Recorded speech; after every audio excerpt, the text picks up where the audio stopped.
Today we demo some Taishokoto from the company Lyrish. They were founded in 1940 and dabbled in a variety of instruments. You can tell at a glance that they really care about the Taishokoto craft. They do classes, workshop events, host competitions, they have their own line of instruments, the list goes on. In addition, the instruments they have are unique. They've been evolving the instrument and innovating rather than just selling other companies' instruments. I don't mean to talk it up too much, but the company really does make some quality instruments. You usually end up paying a premium for them though, so it's a trade-off. Let's take a look at the models we have today. First up is the Hanayou, which is a soprano sitting at 71 centimeters long. Note that internally it does not say Lyrish, but just has its name inside the resonator cavity. This was common before they changed their name to Lyrish. I mentioned this in a previous video, but the company actually spun out from Iwamagaki. So this is technically an Iwamagaki instrument, but it can be considered interchangeable, as we'll see in a second. Next we have another Hanayou, but this one's an alto, also at 71 centimeters long. This is essentially the same as the soprano of the same name, but with 2 thicker strings instead of the 6 thinner ones. This one does have a pickup where the soprano one did not. That said, I know some of the altos have the pickup, some don't, some sopranos do, some don't. It was most likely an extra add-on cost when buying it new. What I'm not sure of is if the pickup on a soprano is the same as the one on an alto. If I was a betting man, I would say probably. Then we get to the Wakamurasaki, also at 71 centimeters long. This should look familiar as it's the same as the Hanayou rebranded. This one says Lyrish inside the resonator cavity, but otherwise it's the same. They spun out this new company and just started selling the same thing under their new name. You can get some decent deals if you're looking for the old name versus the new Lyrish name. Then we have a bass model. This bass Lyrish is very similar to the Kawai model Miyakodori KT65EB. That one's made of a soft maple and it has the same dimensions as this one. Given all the similarities, I assume they're made of the same wood. My guess is that Kawai likely contracted out to Lyrish for their model. It's a very strange and rare model, but spoilers, I love it.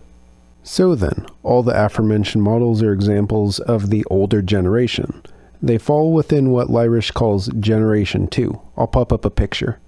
They show the old Generation 1 as the basic original models with circular buttons, not a lot of sophistication, and the tuners were the old metal rod style. Generation 2 used guitar tuners and started experimenting with button shaping.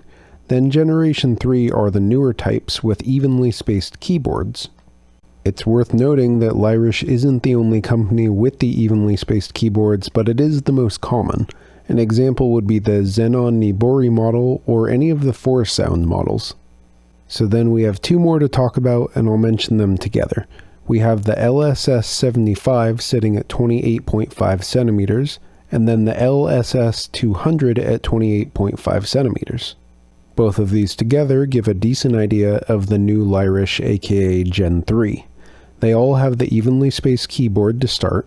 The LSS implies soprano, and likewise LSA would be for alto, so the last letter gives away the type. The soprano models have 4 strings on the new ones. Note that it does not have the thicker drone string which a Type 2 does. An alto has 2 strings and the bass has 1, but the bass models are very rare and go for hefty prices, so no demos of Gen 3 basses for you. Then past the letters, we have a numbering system. Generally speaking, the higher the number, the better the model and more expensive.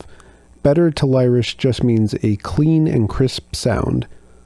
The higher the number, the crisper the sound gets generally through their wood choices. The higher quality models also tend to have more secure connections from the top board down to the keybed. I've talked about it before, but that's in an effort to get more consistent pitch when pressing down the note. Also note here that all the models may or may not have a pickup. I assume, again, that this was an add-on cost when purchased new. Then above the numbers are even fancier models. They generally have a name. I'll pop a couple on screen, but you have the Sirius, Orion, Subaru, Anniversary Editions, etc. Generally, any of the Gen 3 Lyrish models are all very high quality. The ones we're going through today are some older models and then some of the lower Gen 3 models. I'm not demoing any of the higher end ones because they still go for very hefty sums on the used market. With that said, nowhere to go but up if you like what you hear. Let's jump into the demos.